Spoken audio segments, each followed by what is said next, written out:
Hi guys, welcome to Madi Samayal.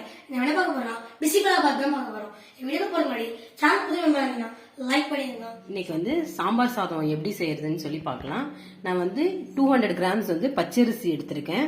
100 gram துவரம் பருப்பு எடுத்திருக்கேன். ரெண்டையும் நல்ல ஒரு 3-4 வாட்டி கழுவிட்டு ஒரு அரை மணி நேரம் ஊற வச்சிருக்கேன்.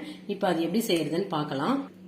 இந்த சாம்பார் சாதத்துக்கு எல்லா காயுமே போடலாம். நான் இன்னைக்கு பீன்ஸ், கேரட், நூக்கல், சௌச்சவ்வு, அப்புறம் இந்த எல்லாரும் சாம்பார் சாதத்துக்கு புளி ஊத்துவாங்க. நான் புளி ஊத்தாம அதுக்காக ஒரு சின்ன கிளிமூக்கு மாங்காய் எடுத்து வச்சிருக்கேன். இந்த மாங்காய் மட்டும் நல்லா பொடியா நறுக்கிக்கோங்க. இந்த காயெல்லாம் கொஞ்சம் பெருசு பெருசா போடலாம். ஏன்னா மாங்காய் நல்லா கரைஞ்சாதான் அந்த புளிப்பு இருக்கும், நல்ல டேஸ்ட் இருக்கும். இப்போ எப்படி செய்யறதுன்னு பார்க்கலாம் வாங்க. ஒரு குக்கர் அடுப்புல வச்சிடலாம். குக்கர் காயட்டும். இதுக்கு கொஞ்சம் எண்ணெய் ஊற்றிக்கலாம். கொஞ்சம் எண்ணெய் நல்லா ஊற்றினா தான் நல்லா இருக்கும். நான் ஒரு 5 டேபிள் ஸ்பூன் எண்ணெய் ஊற்றிருக்கேன். ஒரு 1 டேபிள் ஸ்பூன் பாருங்க நெய் போடுறேன். இன்னும் ஒரு அரை டேபிள் ஸ்பூன் போட்டுக்கலாம். அப்பதான் நல்லா சாம்பார் சாதம் வாசமா இருக்கும். எண்ணெய் காஞ்சிடுச்சு. இப்ப தாளிக்கிற சாமான்லாம் போடலாம். கொஞ்சம் கடுகு போட்டுக்கோங்க, கொஞ்சம் ஜீரகம், ஒரு 5-6 மிளகு, ஒரு கொஞ்சோண்டு வெந்தயம், ஒரு 4 வெந்தயம், இதெல்லாம் போட்டு வெடிக்கட்டும். எல்லாம் வெடிச்சிருச்சு. ஒரு 4 காஞ்ச மிளகா முழுசா போட்டிருக்கேன். அதுவும் நல்லா ஃப்ரை ஆனோன்னு ஒரு 2 மீடியம் சைஸ் பெரிய வெங்காயம் நறுக்கி வச்சிருக்கேன். இதுக்கு சின்ன வெங்காயம் போட்டா நல்லா இருக்கும். எனக்கு இதுல நான் பெரிய வெங்காயம் போட்டிருக்கேன். அது கூடயே ஒரு கொத்து கருவேப்பிலை எல்லாத்தையும் போட்டு வதக்கிக்கலாம். பாருங்க, இதுக்கு வெங்காயம் ரொம்ப வதங்கணும்னு அவசியம் இல்லை, லைட்டா வதங்கினாலே போதும். இப்ப 2 மீடியம் சைஸ் தக்காளி நறுக்கி வச்சிருக்கேன். அந்த 2 தக்காளியும் போட்டுக்கலாம். போட்டுட்டு தக்காளி கொஞ்சம் வதங்கட்டும். இப்ப இதுக்கு தேவையான அளவு நம்ம உப்பு சேர்த்துக்கலாம். அப்பதான் தக்காளி சீக்கிரம் வதங்கும்.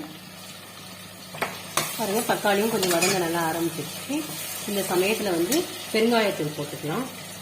பெருங்காயத்தூள் கொஞ்சம் தூக்குதலா போட்டீங்கன்னா தான் நல்லா இருக்கும். நான் ஒரு சின்ன டேபிள்ல ஒரு 1.5 டேபிள் ஸ்பூன் போட்டிருக்கேன். கொஞ்சம் மஞ்சத்தூள் போட்டுக்கலாம். நறுக்கி வச்சிருக்க எல்லா காயும் போட்டுடலாம். இன்னும் முள்ளங்கி போட்டா கூட ரொம்ப நல்லா இருக்கும். மாங்காய் போடுங்க. மாங்காய் போட்டாதான் நல்ல டேஸ்டா இருக்கும். நம்ம புளி ஊத்த வேண்டாம். எல்லா காயும் போட்டு ஒரு மிக்ஸ் கொடுத்துடலாம்.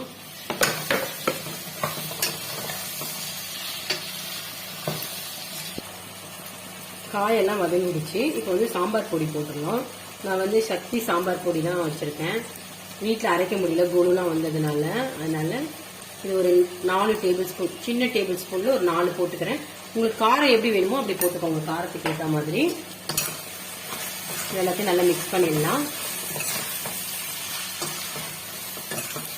பாருங்க, இந்த டம்ளரால 1 டம்ளர் அரிசி எடுத்தேன், 1/2 டம்ளர் பருப்பு எடுத்தேன். மொத்தம் 1.5 டம்ளர் ஆகுது இல்லைங்களா? ஒரு டம்ளருக்கு 4 டம்ளர்னு சொல்லி 6 டம்ளர் தண்ணி ஊற்றிடுறேன்.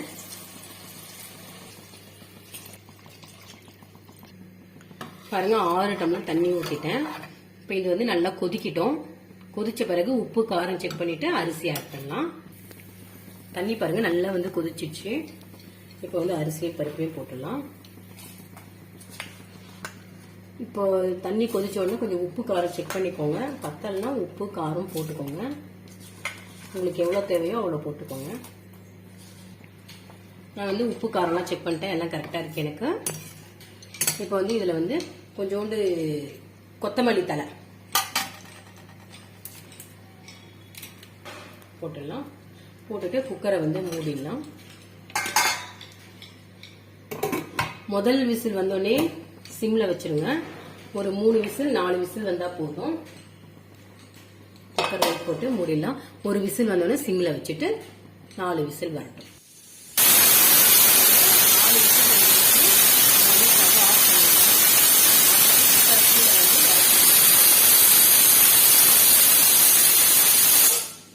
குக்கரை இறக்கி வச்சிடலாம். விசில் அடங்குவே, இது ஆவி அடங்கினோன்னா திறந்து பார்ப்போம். பாருங்க, ஆவி ஃபுல்லா இறங்கிடுச்சு. இப்போ ஓபன் பண்ணி பார்க்கலாம் குக்கரை.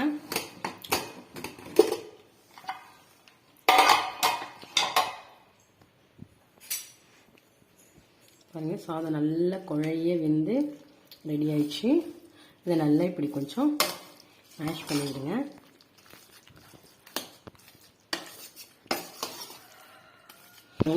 மாங்காய் போடாம புளி போடுறதா இருந்தா இந்த சமயத்துல புளி கரைச்சி ஊத்தி இது பண்ணுங்க. திக்கா கரைச்சி ஊத்தி இது வந்து உடனே சாப்பிடணும். நல்லா சூடா நல்லா இருக்கும். இதுக்கு வந்து உருளைக்கிழங்கு ஃப்ரை, சேப்பங்கிழங்கு, கருணக்கிழங்கு, வாழைக்காய், பொட்டேட்டோ சிப்ஸ், வாழைக்காய் சிப்ஸ் எல்லாம் ரொம்ப நல்லா இருக்கும். இதே சப்போஸ் நீங்க வந்து காலையில பண்ணி மத்தியானத்துக்கு எடுத்துட்டு போறேன்னு சொன்னீங்கன்னா இன்னும் கொஞ்சம் ஒரு டம்ளர் தண்ணி எக்ஸ்ட்ரா வச்சீங்கன்னா மத்தியானத்துக்கு நல்லா தலன்னு இருக்கும். சாம்பார் சாதம் ரெடி ஆயிடுச்சு. வீடியோ பிடிச்சிருக்கோம்.